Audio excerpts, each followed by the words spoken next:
si yazabimuzanye ntabwo urabona nka Kagomo kageranye urabona Kagomo kuntu ijya gufata ifi sinzi urabona video yayo ikayibara mu mazi ikora physique igakora chimie na Yesu niko azaza kwarura itorero uri kumva kugira ngo atinzeho gatoya Bibiliya nkuko bivuga ni urabizi intwarane zararangiye asigaye intwari zararangiye asigaye intwarane atinzeho gatoya bitewe n'utu du systeme turiho uri kumva kuko ejo bundi iranga muri zafatwa tuvugije ukuri zafatwa hari igihe nawe yavuze ngo ariko ubu umwana w'umuntu azagaruka kwizera kukiri aha voilà icyo ni ikibazo nawe ubwo yibajije habura umusubiza kandi nawe nta gisubizo nyine yarabibonega Yesu areba uyu munsi akareba n'ahazaza yabonaga Jago ari wafashe umwanzuro wo kuzaza kubitwara hari ibintu aho niho havuye decision yo kuba ati nzazana ndyarure mu makuba uri kumva ngabanye iyi minsi kuko nintayigabanyaho n'uwari kuzarukuka ntabwo ari kuzarukuka uyu munsi abantu mwasimbutse inkingo za covid biremera niranga muntu muzayisimbuka pe sibyo hari abantu bazayisimbuka n'abazayifata ariko nyuma y'iranga muntu hazaza icyo bita ifaranga rimwe one wallet sibyo ifaranga rimwe kugira ngo donc noneho muri simbuke naryo hahandi hazaba utemerewe gutunda no kugura naho hazagwa abandi isi yagiye itega imitego uri kumva yuko baje bati mwe ntibuzongeye kwiga mubarenganya twabonye ko mu rupfu rwabo havukamo abandi mureke dukoresha imitego nk'uko Imana avuga ngo mujye mutinya uwica umubiri akica n'ubugingo urukumva mureke dukoresha imitego gusa ariko Robert tukiraho ngaho nimba wavuze ibintu bitatu wavuze zira nkingo za covid uvuga iyiranga muntu uvuga ifaranga rimwe none niba ari imitego koko nkuko ubivuze uwaba warafashwe n'urukingo ubwo tuvuge ko byarangiye yatandukanye na Kristo uzafatwa n'iranga muntu tuvuge ko birangiye nyine ubwo umutego wa Satani cyangwa wa systeme anti-Kristo mufashe atandukanye na Kristo uzafatwa uzabisimbuka byose agafatwa n'ifaranga cyangwa se iyo mitego yose izafata bizaba bigenze masenge dutangiye ikiganiro nakubwiye ngo niba nkurikiye n'abapfapfa bahanjuye amavuta n'ubundi ntibazemera gukorana na anti-Kristo kuko bazaba bashaka kugendana na Kristo Bibiliya iberekana yuko bagiye gushaka amavuta bagaruka kureba umukwe basanga yakira na hitoro zaba ryagendeye bakomeza gukomanga ku rugi bati dukingurire dufitanye twarateretanye ikintu bazakomangisha rero ni imibabaro yabo bazafatanya na bene Yakobo abanyamadini bacu ubona tubwiriza ubutumwa bwiza twagati nyamara mu ruko ibyo mwamize n'iki byose bakanga kutwumva bafite amakuru ya Yesu nuko amavuta mu merezo bayamazemo ariko amakuru ya Yesu barayafite ako kantu nako ndakagarukaho muri iyo myaka 3 n'igice rero abantu bumve ko iyo mibabaro yose aribwo izaba noneho itangiye ni imyaka 3 n'igice nibwo abantu batazemererwa gutunda cyangwa kugira ibiki kereka ufite ikimenyetso cya anti-Kristo ufite ikimenyetso cya anti-Kristo abanyamadini watubwiye uti bigisha ijambo ry'Imana ukwishi abantu bize teoloji abantu bamenye ko cyane cyane abantu bigiye mu madini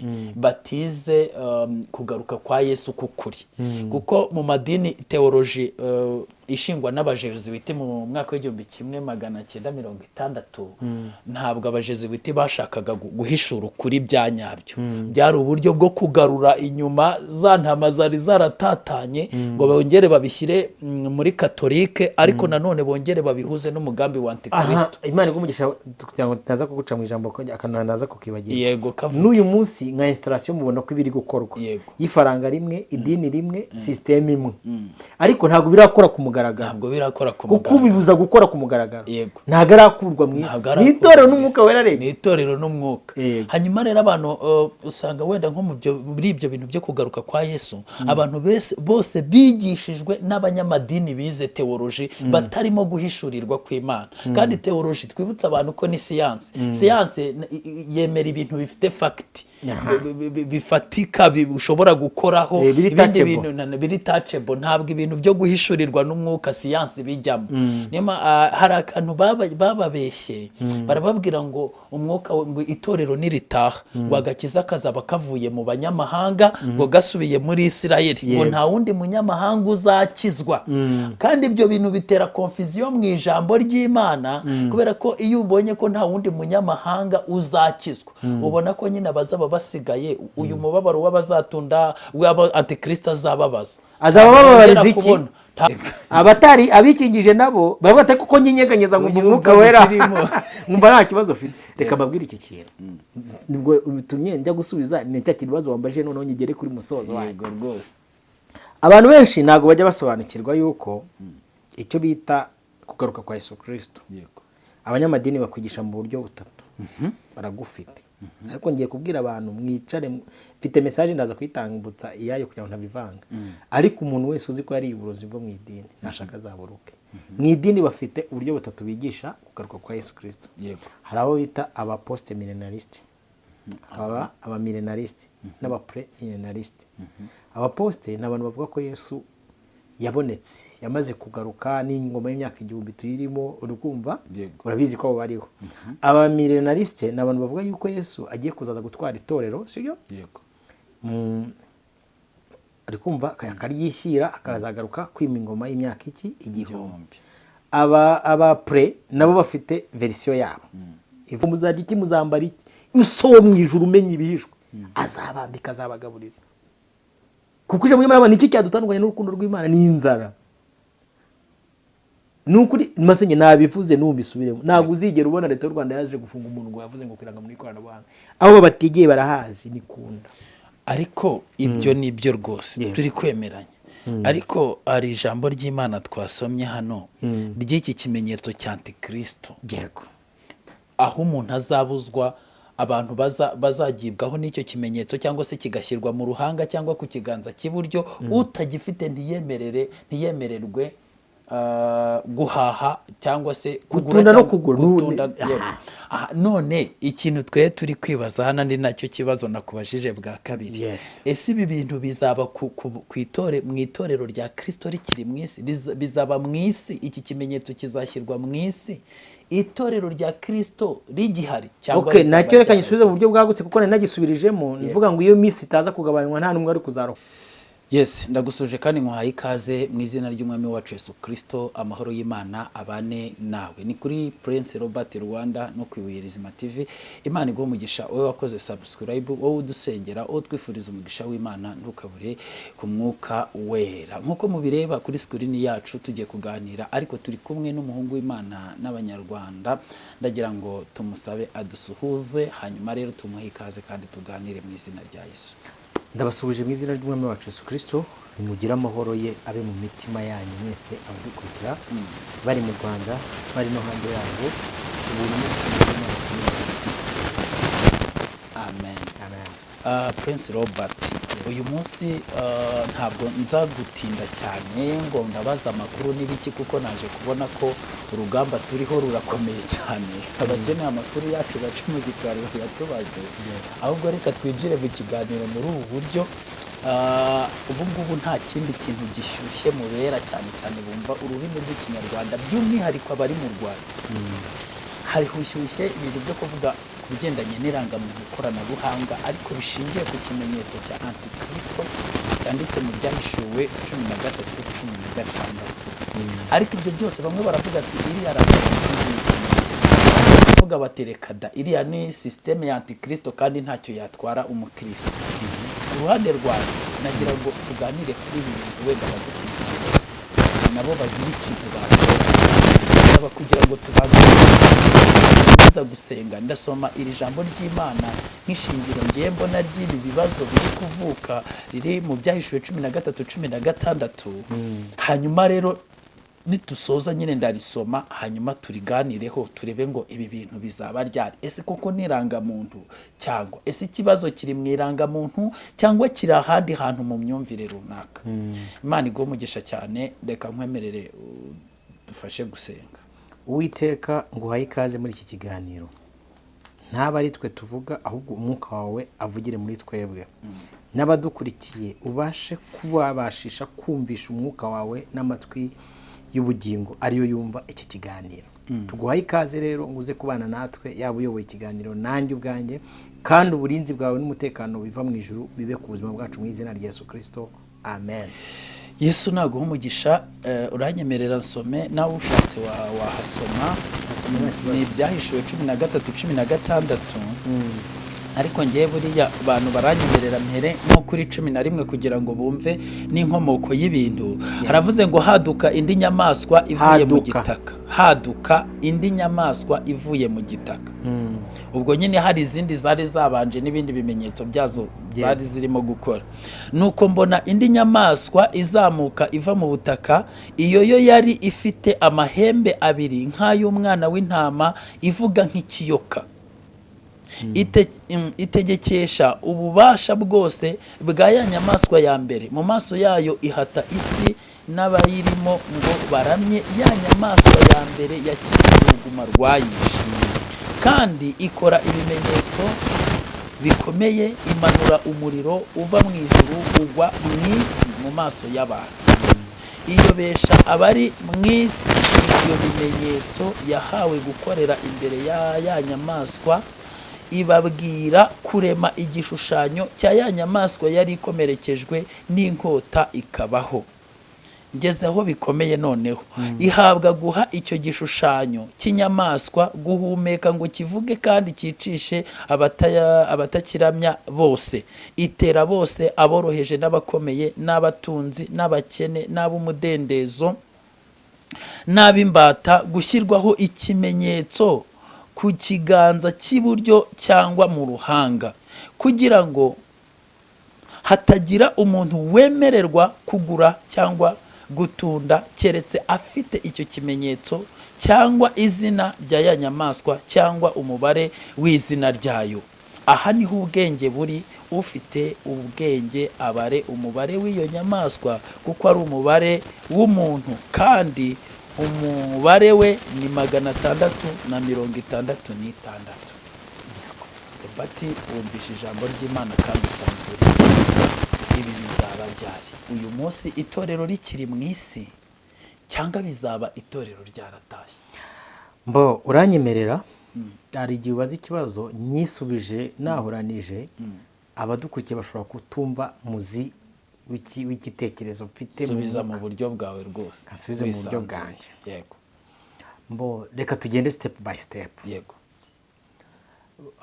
Dufite icyo bita itangiriro. Yego. Sibyo? Iyo tuvuze itangiriro tuba tuvuze Imana. Arufa. Yego. Tukagira n'iherezo. Yego. Sibyo? Ariyo Omega. Yego. Hanyuma itangiriro ryerekana Imana n'umuntu na Satani. Yego. Rikamwerekana umuntu ari mu bwiza bw'Imana, aganira nayo mu mafu ya nimusi. Rikerekana umuntu n'imbaraga afite mu gutekereza Imana imurema. Rikanerekana umuntu yacumuye n'igitumye acumura, ari izo mbaraga ze z'icyo yamuremeye. Ikerekana umuntu yaguranye ubutwari Imana yamuhaye, akabuhereza Satani, Satani nawe akamuhereza icyitwa icyaha, bagakora exchange. Icyo bita igurane. Simvuze muri makeya. Yego. Noneho iyo tuvuze Alpha and Omega, uhita usorezaho utavuze ko icyo cyaha cyazanye n'urupfu. Yego, Imana igumugisha turuzuzanya. Mbo donc ubundi icyaha ni urupfu. Sibyo? Noneho reka twinjire noneho mu iherezo. Yego. Icyo bita Omega. Omega ni donc niho Imana ubundi bera Imana. Ni itangire ikaba n'iherezo. Iyo ugiye kwishakira mu gutangira ntuyimenya neza byuzuye. Niyo ugiye kwishakira mu guhera nabwo ntuyimenya byuzuye. Yego. Turi kugendana. Sasa rero urwo rugendo rw'umuntu, donc iyi intersection, nabize imibare muzi intersection, ni ihuriro riba hagati y'Imana na Satani n'umuntu. Intersection ni akantu kakameze ni ipfundo riba riri hano. Yego. Ubundi kugeza izi saha ikintu gihuza Imana na Satani ni umuntu yaremye. Uko niko kuri. Ku munsi umuntu azakurwaho na Satani azakurwaho. Tayari. Yego. Sibyo? Hanyuma iyi conflict, uru rugamba rwabayeho rwo kuvuga Satani avuga ati ngewe nzazamura intebe yanjye nyisumbishe y'Uwiteka, bitewe nuko yaremye umuntu atambwiye. Yego. Imana nayo ikavuga ati guhera izi saha naremye umuntu umukunze, urukundo rwe mukunda ruranganza kugera ku rwego nanjye ubwanjye nzitanga. nkamucungura. yego sibyo? yego naho urugamba rubaye, niho havutse uburyo bwo kuza gucungura umuntu, Imana ikambara akamero k'umuntu. Noneho mu kwambara akamero k'umuntu, kuko umuntu wese ubaho agira izina na kode n'ikimuranga, ubwo ndashaka kuza kugera ku irangamuntu. yego donc Imana yaje mu isi nayo ifite kode, ifite n'izina ryitwa Kristo. yego nk'uko Robert yaje mu isi afite kode yitwa Robert. yego sibyo? hanyuma Satani nawe aravuga ati uyu muntu wambaye akamero k'umuntu wuzuye umwuka wera ndamurwanya. yego turi kugendana.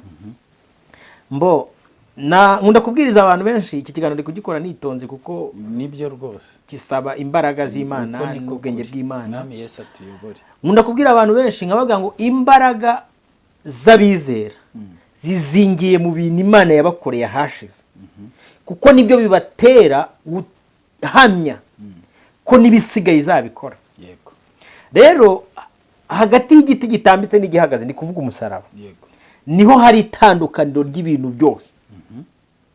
niyo mpamvu abahanga bavuga ngo ava Jésus-Christ après Jésus-Christ. iyo babara amateka bavuga ngo mbere ya Yesu Kristo na nyuma ya Yesu Kristo. kuvaho Yesu abambiwe nta wundi Kristo wabayeho. yego noneho mbere y'uko Yesu abambwa, urabizi ko Yohana yeretswe inama yego yabereye mu ijuru, avuga ngo mureke dushaka uwacungura iki umuntu. ikuzimu bajyayo, Imana avuga ati ngiye kwemera njye ikuzimu, shake umumarayika mubaguye, ndemera mubabarire niyemera gucungura umuntu, ndemera mubabarire azacungura umuntu. biranga pe. mu ijuru naho akora inama avuga ati ninde wajya gucungura umuntu. biranga pe. Imana kuko ireba ahashize, ikareba uyu munsi, ikareba n'ahazaza, iza no mu bantu. yego sibyo? yego iravuga ati mu bantu ninde wacungura umuntu. yego abantu baratrayinga.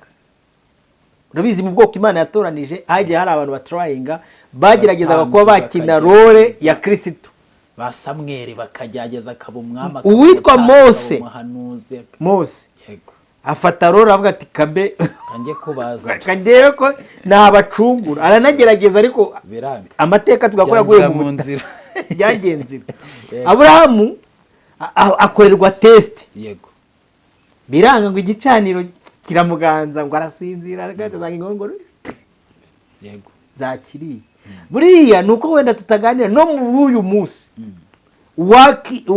wabajyamo akabareba, yego ashaka uwacungura umuntu ntawe yabona. yego hari saga nabonye yavutse kuri mwene data witwa Bosco Dabuke, donc ku kiganiro yakoze kijyanye n'iby'irangamuntu. yego yakoze contraction, hari icyo yakoze before n'icyo yakoze ubu ngubu. yego ubwo nuko ngo nawe agize kuri test ajya akunda kuvuga ngo hagaze ku munara. ubu wamushyira kuri test ngo cungura umuntu, yaba already nkuko ba Mose byagiye bigenda, ba Dawidi bagiye bagerageza, abitwa ba Kuro, sibyo?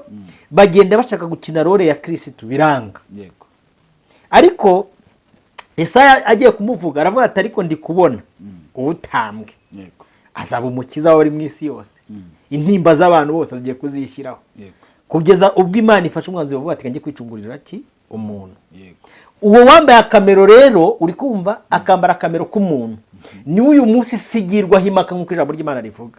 avuga ngo wazaba ikimenyetso cyo kugirwaho iki impaka. reka mbe mwihore, urashaka ndagira ngo ngere kuri Antikristo, niyo mpamvu naguhereye. niyo mpamvu nanjye rwose ntari kukubaza buri jambo uvuze, ndashaka kugeraho, sibyo? yego kuva ku giti gitambitse n'igihagaze, nakubwiye ngo habonetse itandukaniro ry'abandi. yego icyo gihe umwami Yesu akimara kuboneka nk'umucunguzi w'abari mu isi, hatangiye urugamba rukomeye, ari rwo ba Yohana bajyaga bandikana, ba Petero na ba Paulo n'abandi, bakavuga ngo ba Antikristo batangiye gukora. yego hatangiye urugendo ahashize before ava Jésus-Christ.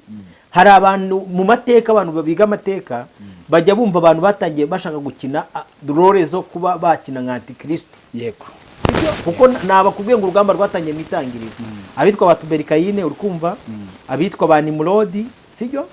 n'abandi bagiye bashaka guhaguruka, n'abitwa ba Goliyati, bagakina uburyo bwo kurwanya Imana no kurwanya icyubahiro cy'Imana. ba Hamani, buriya ba Hamani niwo mukino bari barimo. donc noneho reka tuzi nyuma ya Yesu Kristo après Jésus-Christ, ba Antikristo batangiye icyo gihe. noneho hatangira abandi bantu nabo batangira gukina role yo kuba bajya mu mwanya wa antikristo nyawe wambaye akamero nk'ak'umuntu. abantu uzi ko hagiye habaho ubwami bukomeye bugera muri bune Daniel yeretswe.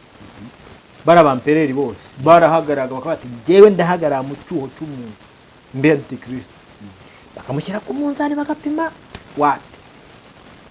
Abitwa ba Constantine bakagerageza bikanga, ba Alexander Rogara bakagerageza bikanga, ba Napoleon Bonaparte bakagerageza bikanga, abitwa ba Adolf Hitler baragerageza bikanga.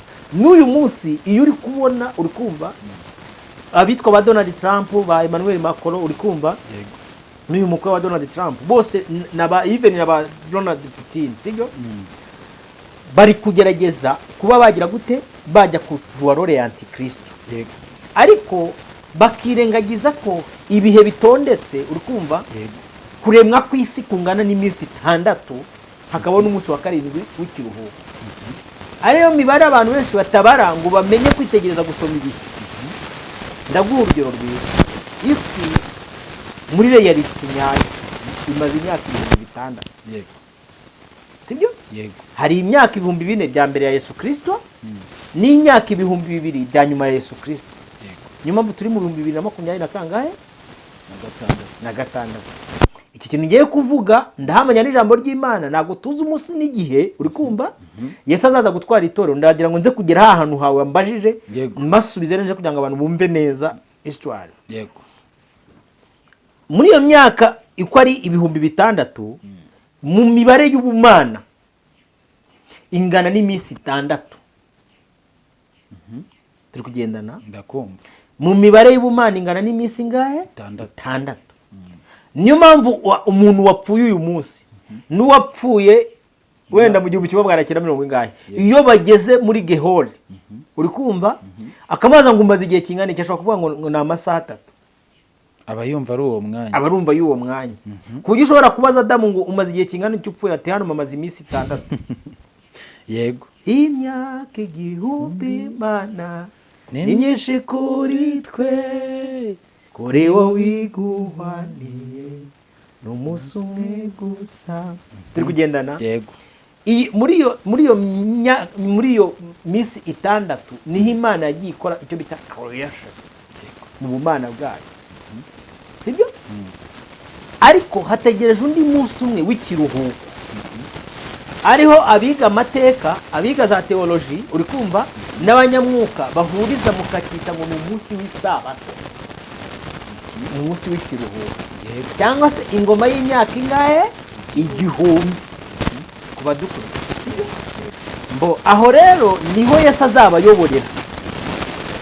Igihe cy'imyaka 1000. Ingana n'umunsi umwe Imana. Buriya Yesu itorero ryiteguye umunsi wa 7 w'isabato ariwo kiruhuko. Kuzaruhuka ibintu bingana n'imyaka ingahe? 1000. Hari umunsi wo kuruhuka Imana ndende. Nono nyuma y'uwo munsi wo kuruhuka hari icyo bita eternite. Iteka. Muri eternite ibamo ibice bibiri. Hari eternite y'abarimbuka na eternite y'abahabwa ubugingo buhoraho. Buriya abantu benshi bajya bitiranya uri kumva ngo abantu bazarimbuka ngo umuriro w'Imana ngo uzabarya iteka. Njye musoma Bibiliya muyuzuze neza. Bazabaho mu muziro w'iteka muri utazima. Niyo wita umuriro utazima. Yego. Sibyo? Sasa rero ndashaka kugeza izi saha Antikristo nubwo bari gukora mu buryo bw'amayoberane. Kugeza uyu munsi baracyashaka kuzaza yujuje condition. Witwa nuza Adolf Hitler yigeze gushaka kuyobora umunsi umwe donc forme mu Antikristo. Yego. Ayoboye isi yose. Buriya wabona mu isi y'umwijima baratoranyije bagasanga igihe cye nikiragera icyo ni cya kuko bite n'igihe yari yazi kuko umuntu akora mu gihe cye. Ariko uyu munsi ngiye mu mboni zanjye nkurikije imibare. Yego.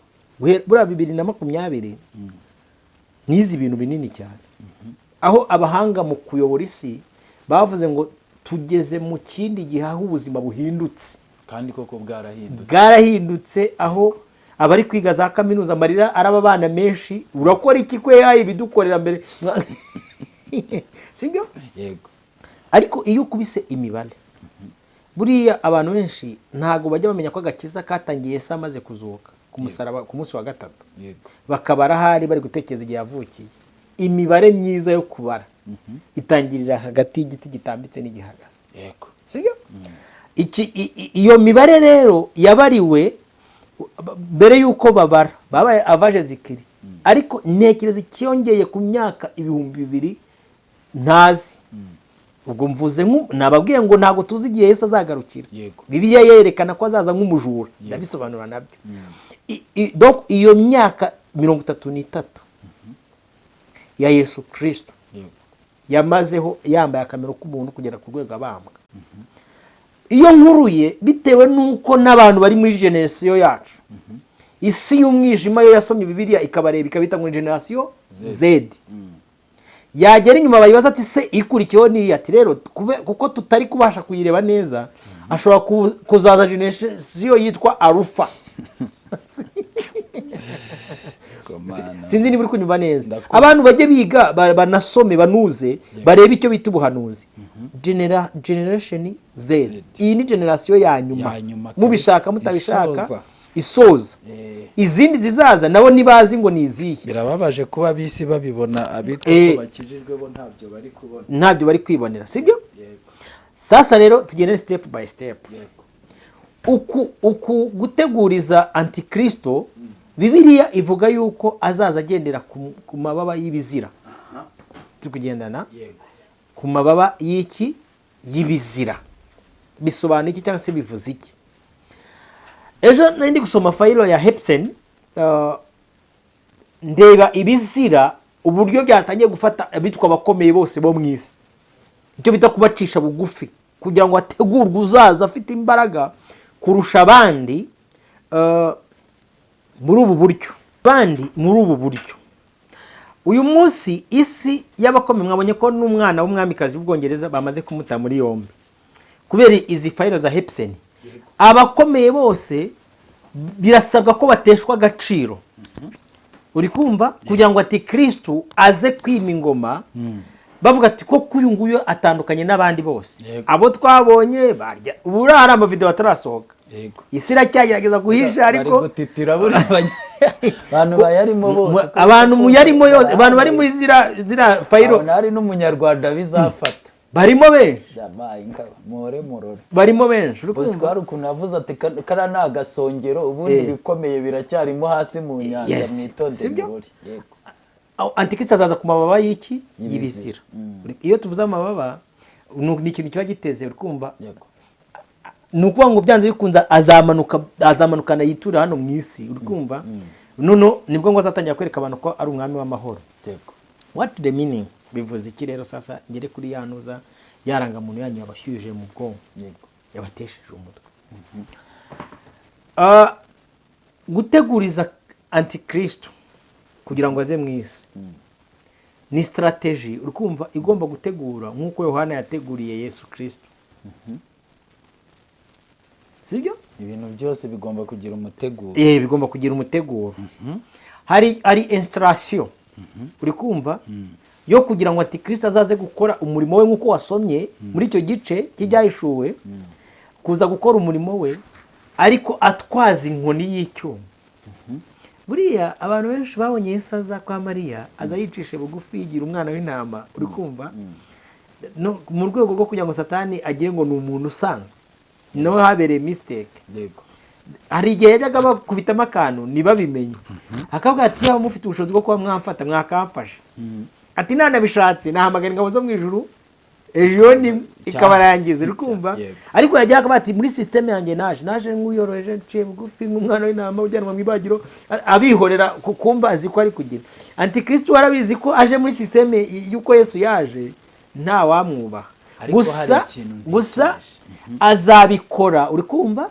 Yicishe bugufi amere nk'udafite ibyaha nk'abo bandi. Uri kumva? Ariko muri angere noneho haza ari umwami we. hari ikintu ntekereje kuko urabizi ko satani ntarema ahubwo n'ubundi nyine akora imitation. Yego. Noneho ndi gutekereza yatekereje ko Kristo yategurijwe na Yohana. Yego. Na Antikristo nawe arabati nagereka nohereza unteguriza. Yes. Nari ndi gutekereza ngo uri guteguriza Antikristo ninde mbona ni system. Yesu yohereje Yohana nk'integuza ye, ariko Antikristo yohereje system nk'integuza ye. Kandi ndumva iyo system abayubaka bo ni benshi. Nasomye ijambo ry'Imana hano mu rwandiko rwa mbere rwa Yohana 2:18 haravuga ngo bana bato tugeze mu gihe cy'imperuka, ngo kandi nkuko mwumvise yuko Antikristo azaza niko nanone hamaze kwaduka Antikristo benshi. Ngo ndetse nibyo bitumenyesha ko tugeze mu gihe Yes. Ba Yohana barafite amakuru nk'ayandi gutanga ko Antikristo azaza, ariko mbere y'uko aza hari benshi bagiye bateguzwa mu buryo bwari bwo bwose. Yego. Mbo sasa rero ikintu ngiye nshaka kukubwira abantu, iyo installation uri kumva yo kugira ngo nibacana amatara bizake. Yego. Harimo iyi COVID-19, harimo irangamuntu y'ikoranabuhanga turi kugendana, harimo nuza Binance, donc izi issue za Binance uri kumva, iri faranga ry'ikorana buhanga. Izi connection zose kugira ngo zibe connected, harimo n'izindi zitarestarwa. Yego. Uri kumva? Iyo tuvuze ikimenyetso, tukatuganiye ku kimenyetso, ndaza kuvuga n'itorero n'icyo risabwa n'aba ririmo n'icyo basabwa. Iyo tuvuze ikimenyetso, ikimenyetso ni ikintu ushobora kubona ukabona ko hari ikintu gisobanuye icyo kintu. Yego. Kadufata urugero rwa hafi. Yego. Iyo muzarebe abantu bagera ahantu hari amashanyarazi, donc hari amashanyarazi, hari ikimenyetso cy'igihanga cy'igufwa bashyiraho, bagashyiraho n'iki n'agakuba. Donc kiriya ni ikimenyetso kikwereka ngo imbere hari urupfu. Hari urupfu kabisa. N'abatwara amamodoka, ibyapa byo ku muhanda biranga ikoni ati witonde ugabanye nutagenda gakeyi urarangira. Donc icyo nicyo bita ikimenyetso. Hanyuma uyu munsi nakubwiye ngo ubwami ni bubiri. Yego. Hari ubwami bw'Imana n'ubwami bwa Satani. Yego. Ubwo bwami bwombi bufite icyo bita ibimenyetso. Ikimenyetso cya Antikristo ni umubare w'inyamaswa cyangwa se umubare w'umuntu, ari we 666. Ikimenyetso cy'umwana w'intama w'Imana ni umuntu wese ufite ikimenyetso cy'amaraso ye. Sibyo? Yego. Ahajya hose akurikira umwami Yesu. Yego. Donc uyu munsi kambwira abantu badukurikiye, umuntu wese uzi ko muri we adafite ikimenyetso cy'umwana w'intama w'Imana, yego, yaba barakimushyizeho cyangwa batarakimushyiraho, yego, icyo ngiye kubaha ibimenyetso bitandatu byerekana umubare 666 ku muntu ubifite. Umuntu wese udatwara ibi bintu ngiye kuvuga ahubwo bikaba bimutwara, afite umubare w'inyamaswa 666. Buriya abantu benshi usanga nk'abakristo bagenzi banyu, hey irangamuntu y'ikoranabuhanga uri kuvugaho leta izagufunga, uri kuyirwanya. Ntabwo leta yakigufunga. Igihe mwazivugiye mwabonye ko nta numwe bafunze, bafite ahantu babategeye, uri kumva. Yego. Kunda uri kumana we. Bibiliya iravuga ngo ibiryo ni iby'inda. Yego. Ninda ni yabyo. Ibyo byose bizatsembwa. Nukuri ntabwo leta aza kugufunga ngo wavuze ngo kwirangamuntu y'ikoranabuhanga. Baguhora iki? Ariko bakwihoreye ko babashije ateko sinzi umuyobozi niba ari nuwo muri NIDA babaje ateko mutubwira ibyo bintu turi kumva avuga butumwa bavuga ko kubyanyabyo mwe mubizi ibintu by'iragamuntu ni ibya Satani go ati mutubwira ibyari. Yego. Umunyamakuru ngamubwa ati nanjye mba numva babivuga nyine yanga yaba ashobora kuba atabizi cyangwa se yaranze kwitera. Yes, uri kumva sibyo? Yego. Donc ntabwo leta yaza kuvuga ngo ije gutwara ngo masengesho ngo na Robert uri kumva ngo mwavuze ngo kwirangamuntu y'ikoranabuhanga. Utwo du systeme turashaje, twasaje mu gihe cya Yohana na ba Petero, uri kumva. Barabizi neza ko mu rupfu rwabo ariho havukaga amaraso y'abizera. Ubwibeshe ugatwara Robert mugiye kumufunga ngo yavuze kwirangamuntu y'ikoranabuhanga, ubwo abizera bahita bagati none akarengane katangiye, uri kumva. Ni urugero nyine nguhaye, ariko ni nako ni ahubwo ikintu cya mbere nabwiye ngo ibi bintu bitandatu ngiye kubabwira.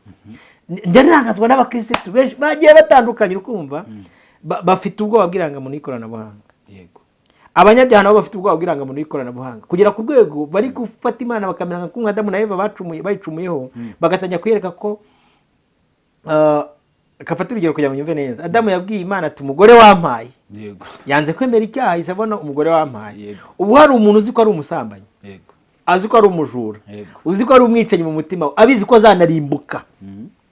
Aho urwego rwo kugira ngo ngiye kuzarimbuka ariko nzarimburwa n'irangamuntu y'ikoranabuhanga. Mana dore nta kundi nabigenza, ngiye gupfa irangamuntu y'ikoranabuhanga. Hari ikintu Yesu yabwiye abafarisayo, umwandyarya bwe muzabona ishyano uko mufite akayunguruzo kayungurura imibu ariko ingamiya mukaziminina. Sinzi uri kunyumva neza. Ubu hari umuntu wicaye hano bati ntegereje ko Robert avuga yuko Sayidi ariho, uri kumva? Gahita mwereka, nkahita mvuga ni nanjye iyi Sayidi niho ndahagarara. Abyo barabanga umuntu wigira umwana w'umuntu agiye gute? Gahita mvuga iri Robert nzi ko rwose nawe nzi ko ujyageza rero ndumva wati. Gusa icyo nababwira ko iyi rangamuntu Covid, ifaranga ry'ikoranabuhanga ni ama installation. Nimujya muri iki kimodoka rero cya installation, udafite uburyo bwo kugipana nuko umwuka yaravuganye nawe binamuhangaliye. Twese muri Covid twikingije ziriya nkingo, yari installation ya mbere nk'uko bivuze. Bamwe banze kwikingiza baravuga bati ibi bintu ni ibya Antikristo. N'ubu hariho intambara ebyiri batigeze bikingiza. Hari intambara ebyiri z'abakristo bikingije n'abatarikingije.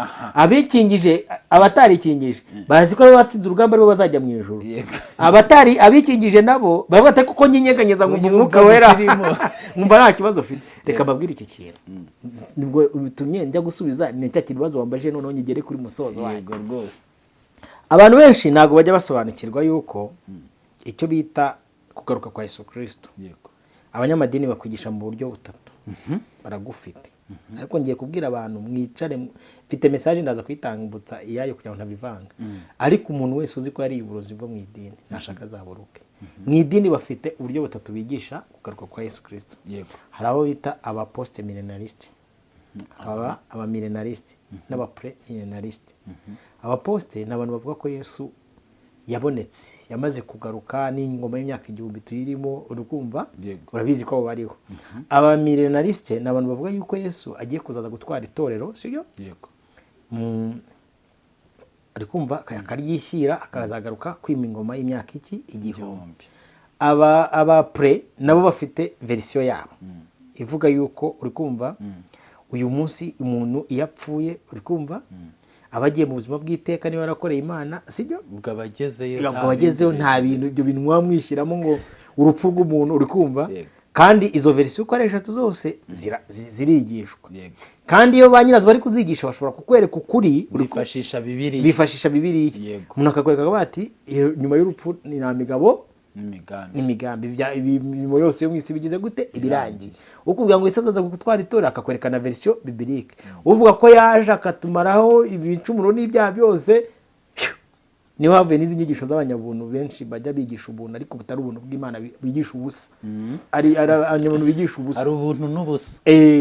Bura nujya wumva umuntu ariko kwigisha ubuntu bw'Imana, jya umanza wuze neza umve niba ari ubusa cyangwa niba ari ubuntu.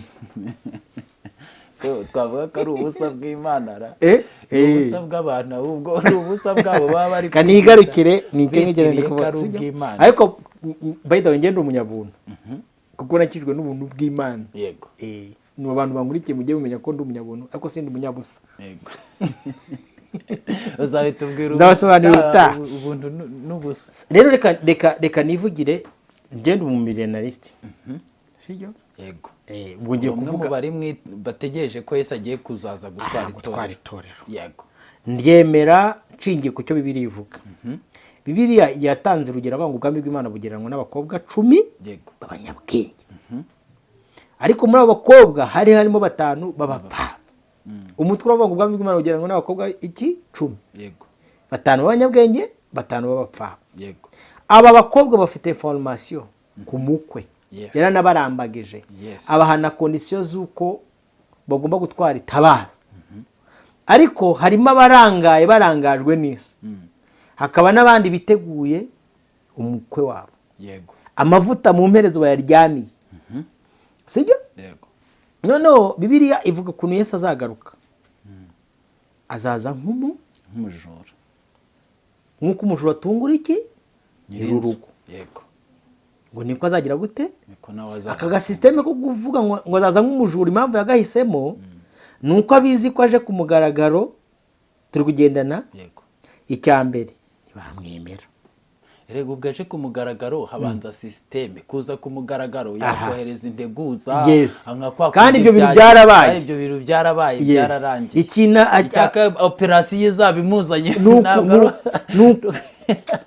urabona nk'akagomo kageranye urabona akagomo ukuntu ijya gufata ifi sinzi urabona video yayo ikayibara mu mazi ikora fiziki igakora shimi igakora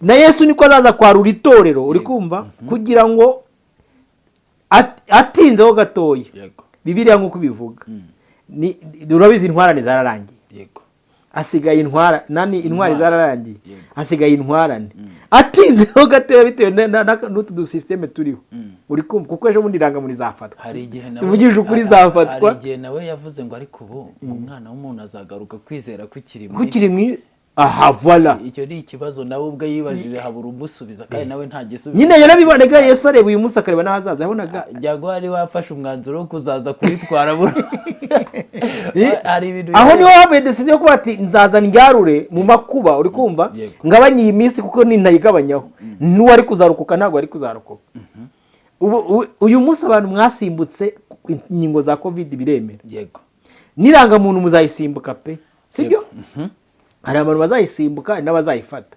ariko nyuma y'irangamuntu hazaza icyo bita ifaranga rimwe one wallet yego sibyo ifaranga rimwe kugira ngo donc noneho murisimbuke naryo hahandi hazaba utemerewe gutunda no kugura yego naho hazagwa abandi isi yagiye itega imitego uri kumva yuko bati mwebwe ntibuzongere kwiga mubarenganya twabonye ko mu rupfu rwabo havukamo abandi mureke dukoresha imitego yego nk'uko Imana bavuga ngo mujye mutinya uwica umubiri akica n'ubugingo uri kumva yego mureke dukoresha imitego gusa ariko Robert tukiri aho ngaho nimba wavuze ibintu bitatu wavuze ziriya nkingo za covid uvuga iyirangamuntu uvuga ifaranga rimwe none niba ari imitego koko nk'uko ubivuze uwaba warafashwe n'urukingo ubwo tuvuge ko byarangiye yatandukanye na Kristo uzafatwa n'irangamuntu tuvuge ko birangiye nyine ubwo umutego wa Satani cyangwa wa systeme anti-Kristo mufashe atandukanye na Kristo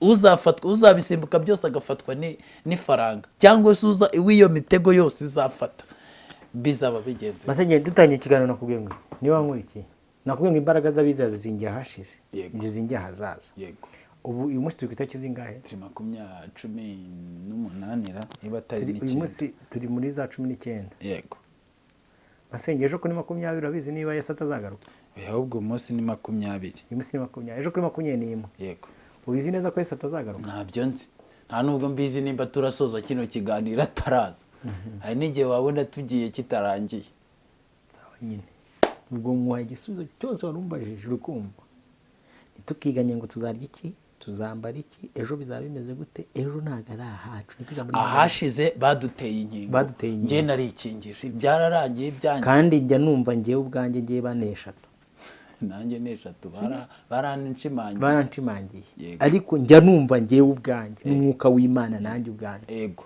mamanya n'umwuka w'Imana ko ukirimo umwuka w'Imana kumwe ndamuhamya wumva ukiri umugenzi neza ugenda nta nta mpinduka yumvamo ziturutse kuba baragushimangiye umubano wawe na Kristo wakomeje ntabwo izi ngingo zigeze zinera irari ryo kujya mu busambanyi izi ngingo ntizigeze zinjyana mu irari ryo kujya gutwarwa n'imikino izi ngingo ntizigeze zinera irari ryo gutwarwa n'ibiyobyabwenge izi ngingo ntabwo zigeze zinera irari zo gutwarwa na interineti ndayigenga si ingenga uri kumva izi ngingo ntabwo zigeze zinera irari zo kumva ko najya gutingana na bagenzi banjye izi ngingo nta kintu na kimwe zigeze zihindura ku muntu wanjye w'imbere bivuze nka Robert niba hari umuntu ubizi ko ibi bintu mvuze nakubwiye ibintu bitandatu bishobora kuranga umuntu ufite umubare w'inyamaswa harimo icyo bita ibiryo imikino na interineti ibi bintu bitatu umuntu wese uzi ko atwawe n'ibiryo uri kumva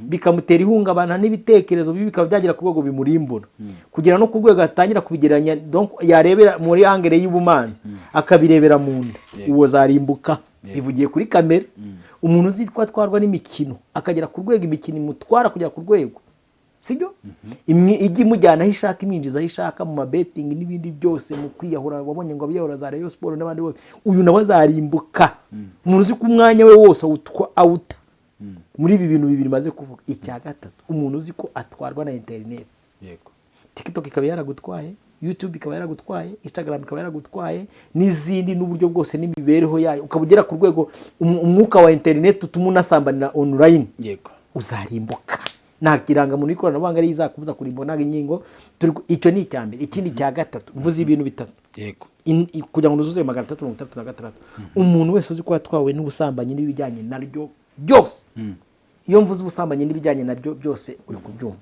Erega ijambo ry'Imana Yohana yaravuze ngo ukora icyaha ni uwa Satani kuko uhereye mbere na mbere Satani ari gukora icyaha umuntu wese ukora icyaha ni uwa Satani kandi Satani ni antikristo mu yandi magambo umwuka we urwanya Kristo umwuka urwanya Kristo nemvuze ubusambanyi ikindi cya kabiri ubwo ubusambanyi ibijyanye nabyo ubura ni uzashaka umusomwe dukore ku kiganiro cyitwa ubusambanyi abantu benshi bazi ko ubusambanyi ari ukujya kuryamana n'umugore n'umugabo gusa yego ni bwishi kugira ku rwego no mu mwuka abantu basambana yego umuntu acuruza mu mujyi afite akana akenyereyeho uri kumva iranga muri koranabuhanga ngese nayifata ngiye mu ijuru ugiye mu ijuru kandi uzi ko uri umurozi sibyo yego ikintu bita inzoga uribuka 18 mu byasho ukuntu avuga baragoye Babuloni bamurwa ateretse amahanga inzoga n'ubusambanyi bwaho yego iyo tuvuze inzoga abantu benshi babumva mitsingi na inzoga ni ikintu cyose gishobora kugutwara kigahindura ubwenge Imana yaguhaye karemano dufite abapasiteri banywa za kofi n'ibindi bintu uri kumva byageze ku rwego atasinzira atari uko yica umuntu ibaza umuntu ushobora kwatsa imodoka tuyiza Rwamagana akaza kunywera kofi hano i Remera uri kumva icyo bita inzoga ubwo n'izindi zose zijyanye nazo gatatu icyo bita itabi uri abantu benshi babwirizwa ubutumwa bwiza bakajya kure bakirwa barenga imbibi ibi bintu bitandatu umuntu wese uzi ko atwawe nabyo na irangamuntu ikoranabuhanga azayifate yishimye ajya imbere y'abandi kurusha abandi utaratwawe nabyo udakora na kimwe naho ngeze rero abantu benshi bakunda kunshinza uyu muntu udakora na kimwe akaba ari ingeso nziza nawe azajye kuyifata turaguye sibyo uyu muntu udakora ibi ngibi donc udatwarwa n'ibi ngibi akaba ari ingeso nziza ari imico myiza nawe azajye kuyifata hanyuma ngeze ku muntu wa gatatu udakora ibi ngibi akaba atari ingeso nziza akaba atari n'imico myiza akaba ayoborwa n'umwuka w'Imana niwe mwashakaga niwe mushaka kumva sibyo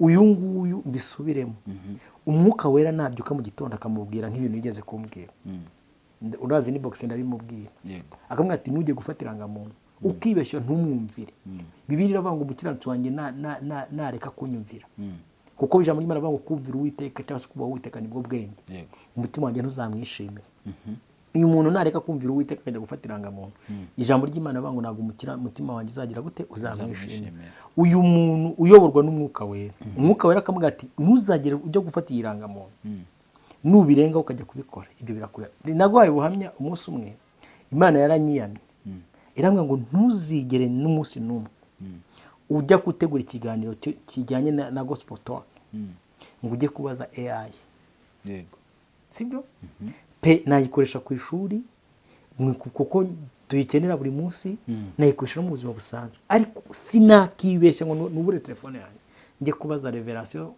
spirituelle artificial intelligence kandi njya mbona abavuga ubutumwa benshi bagiye batandukanye bayikoresha ugasanga ni nabyo ni ibintu byabo bateruye benshi ari nabo njya nakira hano nyikimwakira mu kiganiro agahita atangira kuyibaza ibyo bintu umwuka wera arabinyiburije yego sibyo n'urugero nyine nguhaye umuntu wese uzi ko yizera umwana w'intama w'Imana azi ko afite ikimenyetso cy'amaraso no mu ruhanga rwe cyuko yamucungurira amaraso ye icyo umwuka wera azabwira akagutegeka akakubwira ngo ntufate irangamuntu nuyifata ubwo we n'umwuka wera muzadiringa ibyo mbivugiye iki turi kugendana abantu uyu munsi bafite ibyiringiro biringira abantu kandi iyo wiringiye umuntu usa nawe nubwo Imana iduha imbaraga sibyo zo kuvugira mu bantu bakatwizereramo. Bibiliya ivuga ngo wiringira. Kwizerera mu muntu no kwiringira ni ibintu bigize gute bitandukanye. Uwiringira umwana w'umuntu abikivume. Bivuze ngo niwiringira Robert uzaba ubaye ikivume. Ushobora gushanga Robert aza gutera hano kamera, n'urugero nanze gutanga abandi. Akaza gutera hano kamera kuri YouTube kugira ngo abone iki ubufaranga bwa YouTube. Yego. Turi kugendana. Noneho akaza gushaka kabati i-content igezweho niyiranga muntu ikoranabuhanga. Reka nyivugeho uri kumva abantu barankwita. Nuza kwiringira Robert wazanywe n'inda. Bimwe nahoze mvuga ya mibare. Masenge uraza kugwa mu mworero utazibesha kwikuraho. Niyo mpamvu njya nkunda kubwira abantu ngagana umuntu wese wiringira bishop we, wiringira daddy we, wiringira mami we, wiringira evangeliste runaka katwarwa nawe. Yego. Uzabona ingorano. Niko ijambo ry'Imana banga umuntu wiringira umuhanuzi n'uwiringira uwigisha ijambo ry'Imana bazabona ingorano z'ibyo bintu. Yego. Uzabona ingorano zingana n'icyuwo muntu cyatumye yicara aho ngaho. Ariko ijambo ry'Imana rivuga ngo Imana ivugana n'abantu bayo gute mu bicuku bya nijoro bashyizweho. Turi kugendana. Dore n'ubwo urugamba rwanavutse Zigishuti yavuze ibi, Robert yavuze ibi ngibi, Masengesho avuze ibi, Bosco avuze ibi, Karisa avuze ibi. Abantu batagaranye urukumva aho nawe harimo umutego w'umwanzi. Imana ivugana n'abantu bayo mu bicuku bya nijoro bashyizweyo. Ikavugana n'abantu bayo mu ijambo ryayo. Niyo mpamvu bo mukwiye kugenzuza ijambo ry'Imana ibintu byose abantu bavuze. Mukabitungamo itoroshe. Niyo umuntu yicaye kuri kamera akavuga ati ubutunzi bwanyu barabubambuye. Murapfuye barabubambuye ukumva. Bibiliya ivuga iki? Tungamo itoroshe uvuga ati nimukiganyire ngo muzarya iki muzambara iki. Usowe mu ijuru umenye ibihishwe. Azabambika azabagaburira. Kuko ije muri Imana niki cyadutandukanye n'urukundo rw'Imana ni inzara. Nukuri Masenge nabivuze numbisubiremo. Ntabwo uzigera ubona leta y'u Rwanda yaje gufunga umuntu ngo yavuze ngo kwiranga muri ikoranabuhanga. Aho bategeye barahazi nikunda. Ariko ibyo nibyo rwose turi kwemeranya. Ariko ari ijambo ry'Imana twasomye hano ry'iki kimenyetso cya Antikristo. Yego.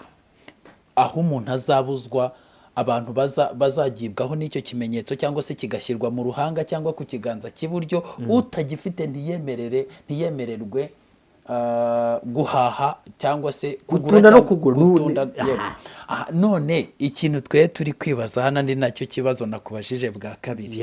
Ese ibi bintu bizaba mu itorero rya Kristo rikiri mu isi? Bizaba mu isi? Iki kimenyetso kizashyirwa mu isi itorero rya Kristo rigihari cyangwa nacyo reka gisubize mu buryo bwagutse kuko nari nagisubirijemo. Nivuga ngo iyo misi itaza kugabanywa nta n'umwe ari kuzarokoka. N'intore z'Imana nizari kuzagira gute kuzarokoka. Reka mbwira abantu badukurikiye, ntabwo Antikristo azayobora mu isi mu gihe cy'imyaka 7. Sibyo? Yohana yanditse itorero riri mu isi hari imyaka 3 n'igice. Turi kugendana? Kamanze ngusobanurire neza kugira ngo mbyumve neza. Hari imyaka 3 n'igice.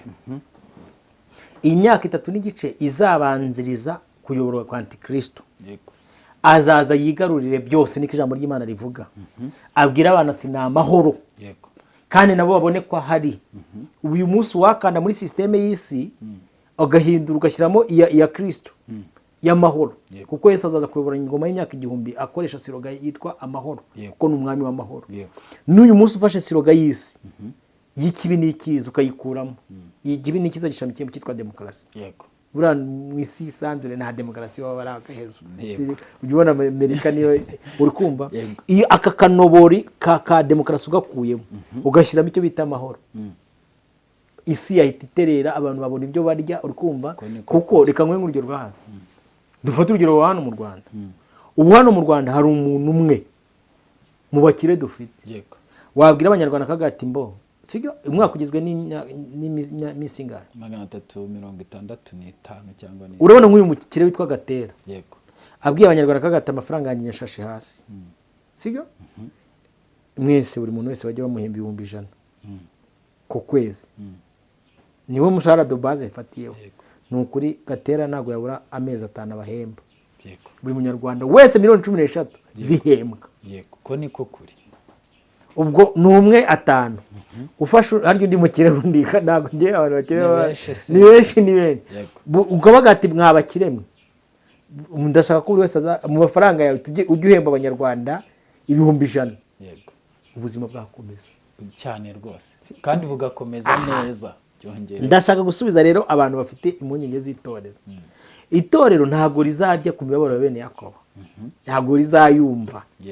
Igihe Antikristo azaba ari kuyobora, sibyo? Azavukira mu muryango wabo kwa Yakobo. Uri kumva? Muri famiye yande? Yo kwa Yuda. No kwa Yuda.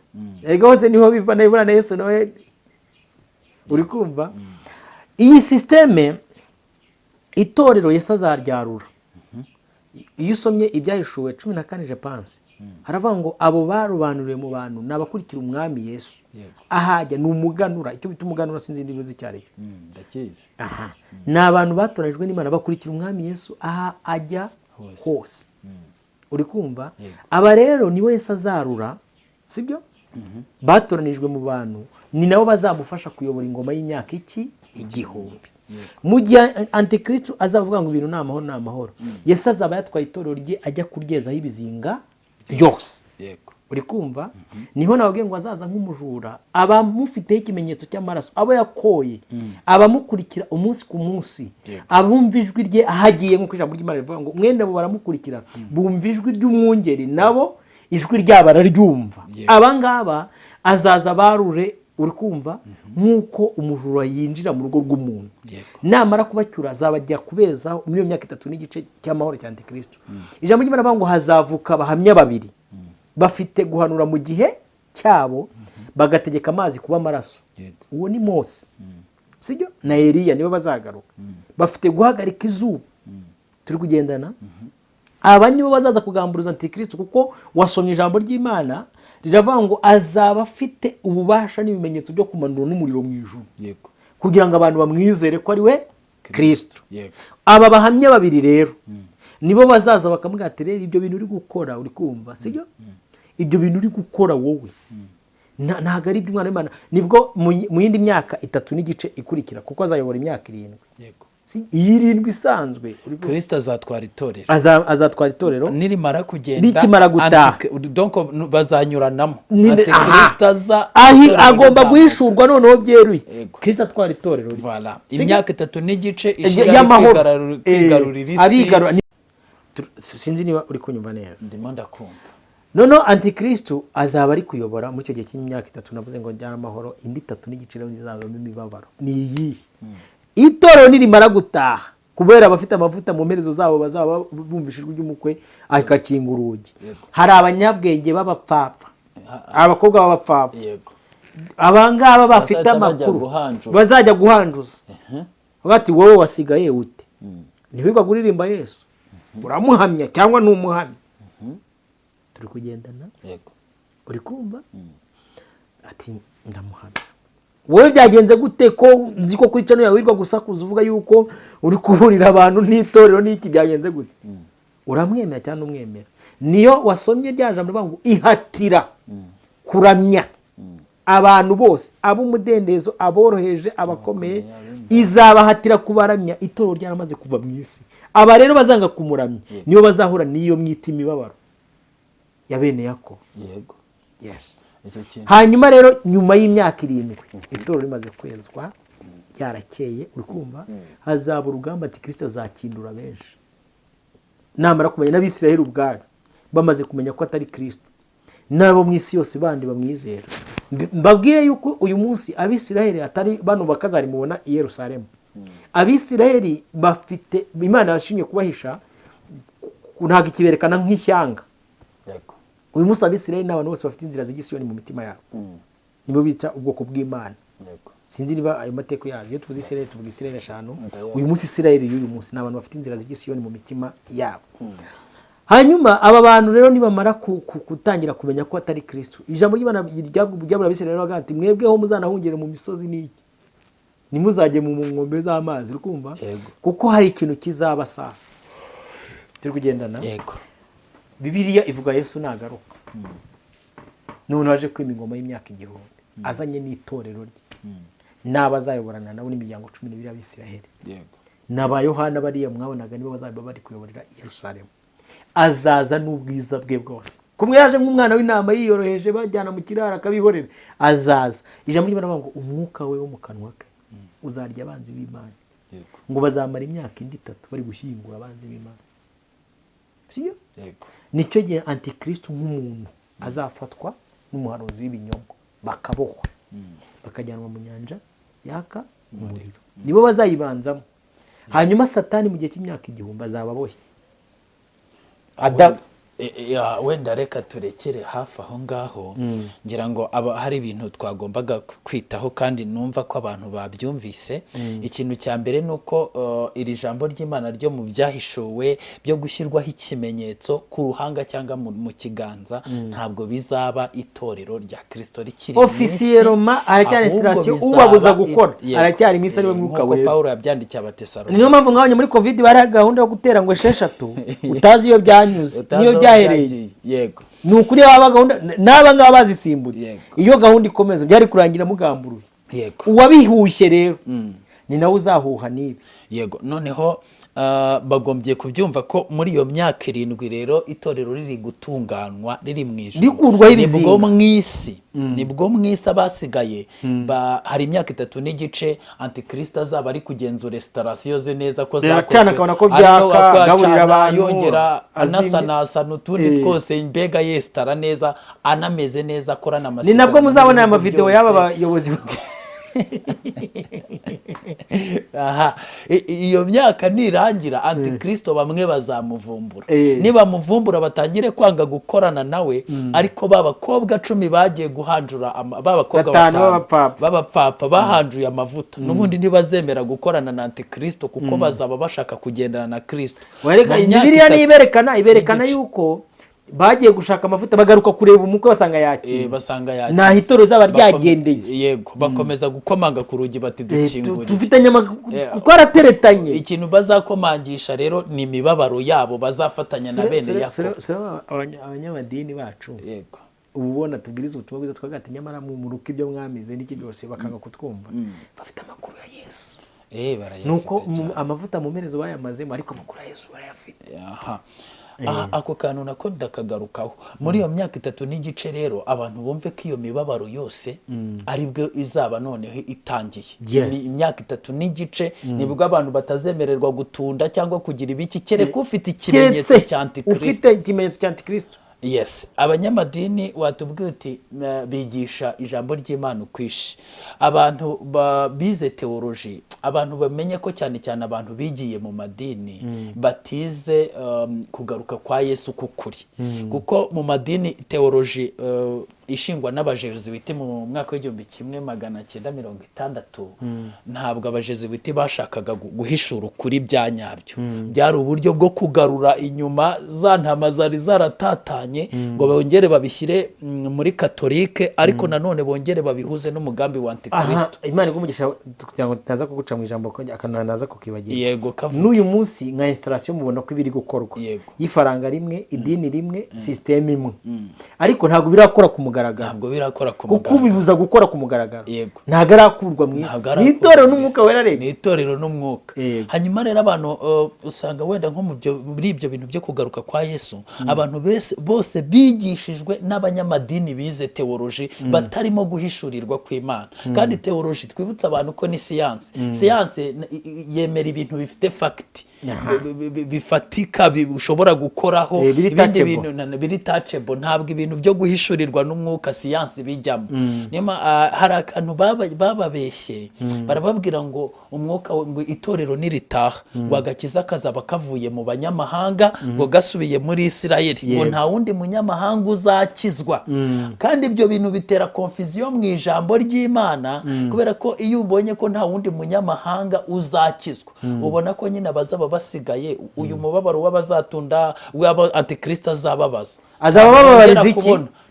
Wabakura bababarizwe ubundi ni ipfundo rizingi kubera iki bazababuza gutunda no kugura uri kumva kandi agakiza kabakwe bazaba baramira iki harimo umutego uzabutezemo abantu. Yego, aha hantu niho hari n'ikibazo gikomeye kugeza kuri uyu munsi. Avuga ati ababera batazemererwa gutunda no kugura bakababazwa na antikristo bakagira ibiki byose bagahatirwa gushyiraho ikimenyetso nimba itorero rizaba ryaragiye abo ni bande. kubyumva ko ari ikibazo kiri. Abantu benshi ntabwo bajya bahishurirwa, abo ni bo bita rubanda rw'umwami. Aba bantu bitwa rubanda rw'umwami. Reka nsubiremo, ntabwo abantu benshi baramenya ukuri kw'ijambo ry'Imana. Iyo tuvuze ngo rubanda rw'umwami, ni uko mu bundi mu bijyanye n'ubwami kingdom harimo abo bita abiru. Abiru ni abantu bazi ubwiru bw'ubwami bw'Imana, nk'ukuntu no mu bwami bwa Satani uriya Satani agira abiru bazi amabanga y'isi y'umwijima kurusha abandi bantu bose. Harimo n'abakurikira izindi baba batazi ibyo ari byo. No mu bwami bw'Imana uribuka umwami Yesu aganiriza abantu akavuga ngo umubibyi yasohoye imbuto. Abigishwa bamaje ate kumwigisha, tubwira ibi bintu ubutubwira ko numva wigishiriza mu migana. Avuga ati rero mwebwe mwahawe kumenya ubwiru bw'ubwami bw'Imana, ariko bari abo ntibagize gute, ntibabihawe. Rubanda rw'umwami rero urikumva ni abantu bemera umwami. Rero reka ndikushaka ko tugana ku musozo. Icyo twababwira byo cy'ukuri nubwo cyaba gitandukanye n'ibyo bize, kandi ibintu tugiye kubabwira ni ibintu biri biburike, ntabwo ari ibintu turi gupapira mu mitwe yacu. Nabo babigenzuza umwuka wera, basome n'ijambo ry'Imana bazabyumva. Icya mbere muri Bibiliya ntihabamo amayobera matagatifu, ahubwo ibintu kwa muntu cyane kabisa. Ahubwo umuntu nakubwira ngo ibi ni iyobera, aho kukubwira ngo iki ni iyobera ritagatifu azakubwire ko atagisobanukiwe. Ariko hari abandi umwuka wera yagisobanuriye, kuko umwuka watanzwe wo kugira ngo tugire amayobera. Ari ikiganiro nari ndi gutegura ejo ndi gushaka kwerekana amadini 10 hano mu Rwanda yobya abantu. Umuntu nakubwira ngo Bibiliya ngo irimo iyobera ritagatifu, ufata feri. Uko niko kuri. Kabiri, umuntu nakubwira ngo imirimo uri gukora niyo izaguhesha ijuru, ufata feri. Kuko Bibiliya yo ntabwo ivuga gutyo, ivuga ko imirimo ari umuherekeza. Buri muntu uguherekeje we umubwira aho mujyana akaguherekeza. Tuvuga ati masenye wayimerekeje tukajyana hano kuri Karayesi. Ushobora no kubutanaza. Imirimo rero ni ibiherekeza umuntu, n'ibitangaza byo tuzabiganira. Turi kugana ku musozo. Abantu bamenye yuko icyo kintu bababwiye ko itorero rizazamuka agakiza kakava mu banyamahanga, nta wundi munyamahanga uzakizwa, bamenye ko ari ikinyoma. Yuko aba bantu bazagerwaho n'uyu mubabaro ari abantu, ari babakobwa 5 guteranyaho nyine ba bene Yakobo, bya 144 byanditswe mu byahishuwe, yuko Yesu Kristo azaba agifite abo bantu bazagenda bagahanjura amavuta, bakererewe bazaza bashaka kwinjira bakomanga. Abo ni Antikristo azababaza, abababaze ashaka ko n'ababigarurira, ariko byange guteranywaho n'ababisiraheli. Rero bamenye ko ibi byose bizaba itorero. Ubu se nk'iki kiganiro turi gukora ari igihe Yesu yaza gutwara itorero, hakaba ari nk'umuntu wa kidaniro dini. Yego. Voilà. Abagabo nibo bazanatanga amakuru reka, kuko birivuga ko Yesu naza agatwara itorero, kuko nta wundi uzumva ijwi rye. Bazaza kwa Robert basage nta muntu uhari, babone uwari utwaye ikimodoka yakirekuye yagiye, babone impanuka nyinshi zirabaye. Kera baravuga ngo za telefoni zizavuga, ba pilote b'indege bati twayobewe, ba shoferi batabagenzi twababuze, bahamagarane bati iyo ngiyo bimeze bite. Hanyuma rero abarokore b'imipfubira babandi babakobwa 5 b'abanyabwenge nibo bazagenda babwire leta ati ntabwo mwamenye ibyabaye, ni musome Bibiliya. Bahabasomera bavuga ati babandi bagiye, wa mwami bavugaga mukina yaritwaye. Natwe nta mwanya wo gutanga amakuru, tugiye gushaka amavuta, tugiye guhanjura ya nyuma. Noneho leta nibwo izabimenya, nimara kubimenya nyine ijye gushyingura abo bose bapfuye, guhandoringa ibyo bibazo. Uri kumva umuntu atwaye cyashira umuteto, yumvisha ijwi ry'impanda, ahise asanganira Yesu arakirekuye, ntiyitaye aho kigeze, pilote arayirekuye. Ibyo bintu hazaba imperuka, hazaba ibimpanuka nyinshi cyane n'ibindi bibazo leta izaba igomba guhandoringa. Aba bakobwa banze baryamye nta mavuta arimo, nibo bazatanga amakuru, ariko nabo bagiye guhandura, bo bazaguma bari maso, ni nabo bazavumbura Antikristo, ni nabo bazamuvumbura bange gukorana nawe kuko banze gukorana nawe, kandi yarangije kwimisi yose nibazababaza. Hanyuma muri uwo mubabaro wose nyine, nyuma iyo myaka 7 yose izashira, Antikristo yarakabye ubwo bwami, igabanyije n'ibice bibiri. Reka wenda abantu badukurikiye bafashe byahishuwe, bura ni n'ubwiro bwahishuwe, sibyo? Ariko nabwo abantu benshi ntabwo babuzi. Urona nka 11 byahishuwe 11, hari bya bindi by'abahamya babiri. Bibiliya iravuga ngo bafata urubingo rusa n'inkoni bati haguruka ugere urusengero rw'Imana n'igicaniro n'abasengeramo, ariko urugo rw'urusengero rureke nturugere kuko rwahawe abanyamahanga. Kandi umudugudu wera bazamara amezi 42 bawukandagira. Umudugudu wera, yes, amezi 42 uri kumva ni ya myaka 3 n'igice. Abahamya banjye 2 nzabaha guhanura, bahanura iminsi 1260 bambaye ibigunira. Iyo ufashe iminsi 1260 nabyo ni imyaka 3 n'iki n'igice. Abo bahamya nibo biti bya Elayo 2 n'ibitereko by'amatabaza 2 bihagarariye imbere y'umwami w'isi, ari we Antikristo. Kandi iyo umuntu ashatse kubagirira nabi, umuriro ubava mu kanwa ukotsa abanzi babo. Kandi nihagira umuntu ushaka kubagirira nabi, uko niko akwiriye kwicwa. Bafite ubushobozi bwo gukinga ijuru ngo imvura itagwa mu minsi yo guhanura kwabo, kandi bafite ubushobozi bwo guhindura amazi amaraso no guteza isi ibyago byose uko bagize gute bashatse. Rero abantu benshi ntago bazi ku itorero, uri kumva, hari igihe kizarangira nibirangira ibi ngibi by'inuze. Bibiliya yerekana ngo umwana w'intama 14, umwana w'intama nawe yacunguye bari ku musozi wa Siyoni. Wabumvishe babandi batwawe baragarutse baje ku musozi wa Siyoni, umva ikintu cyabayeho. Nuko ngiye kubona mbona umwana w'intama ahagaze ku musozi wa Siyoni ahagaranye n'abantu agahumbi n'inzove enye n'ibihumbi 4 bafite izina rye n'izina rya se ryanditswe mu ruhanga. Babandi bafite ikimenyetso cy'umwana w'intama. Numva ijwi rivugira mu ijuru rimeze nk'iry'amazi menshi asumba kandi iri nk'iry'inkuba ihinda cyane, kandi iyo jwi numvishe ryari rimeze nk'iry'abacuranzi bacuranga inanga zabo baririmba indirimbo nshya. Iya mbere ya ntebe y'ubwami bw'Imana bw'imbere ya bya bizima 4 n'abakuru. Nta muntu wabashe kwiga iyo ndirimbo keretse ba bantu agahumbi n'inzove enye n'ibihumbi 4 bacunguwe ngo bakurwe mu isi. Abo bakuwe mu isi, abo ni bamwe batandujwe n'abagore kuko ari abari. Abo ni bo bakurikira umwana w'intama aho ajya hose. Bacunguriye mu bantu kugira ngo babe umuganura ku Mana no ku mwana w'intama. Mu kanwa kabo ntihabonetsemo ibinyoma kuko ari abaziranenge. Abakobwa 5 b'abanyabwenge n'abakurikira umwami Yesu aho bajya bose. Iyo Bibiliya ivuga abagore, buriya Yohana yanditse ibyahishwa bivuga mu buryo buhishe. Iyo Bibiliya ivuga abagore, bivuga babagore twaganiye ubwashize. Yego. Aba nibo batiyandurishije iki? Abagore. Hari igihe rero Satani azakanashuka abantu kuko n'abantu batigeze bimanzi. No, abagore Bibiliya bivuga n'aya madini. Yego. Aba bantu rero bakurikira umwami Yesu n'abatariyandurishije iki? Aba bagore bamukurikira hajya hose. Aba nibo bazaza guhagarara n'umwana w'intama ku musozi wa Siyoni, agarutse noneho kwima ingoma y'imyaka 1000.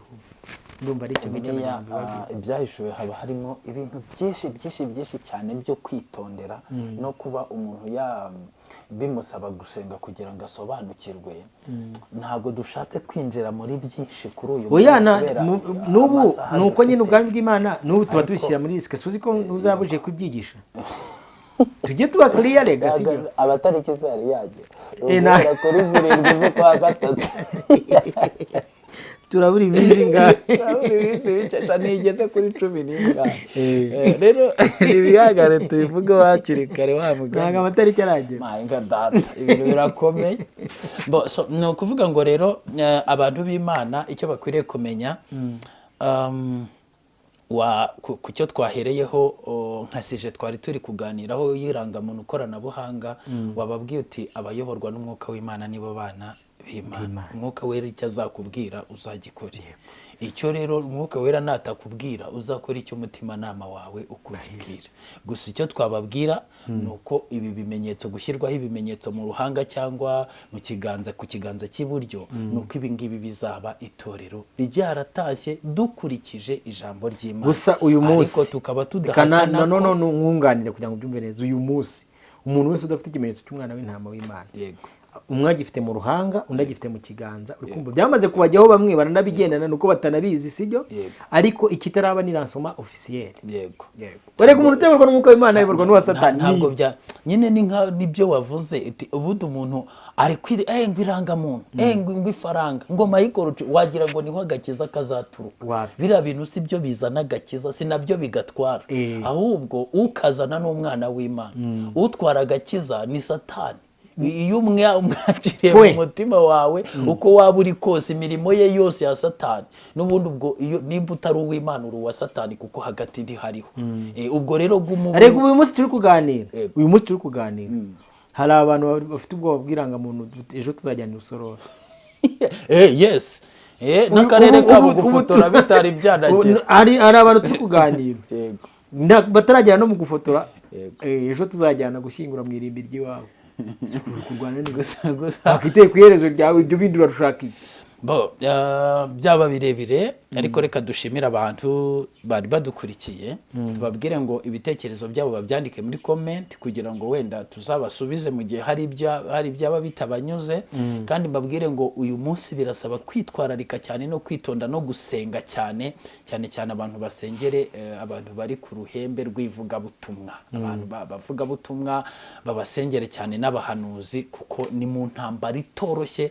kandi nabwiye abantu ngo iki ni igihe kigoramye cy'ubugoryi nk'uko ijambo ry'Imana rivuga ndetse kugira ngo ubone abafana benshi n'abakubwiye ngo ngo we ngo uruwacu bisaba kugoreka abantu cyangwa ibintu cyangwa ukavuga iby'ubugoryi kugira ngo wisarishe n'igihe twese icyo kiduhagaritse aha hari umudameje twaganira ngo bisaba guhengeka karuvati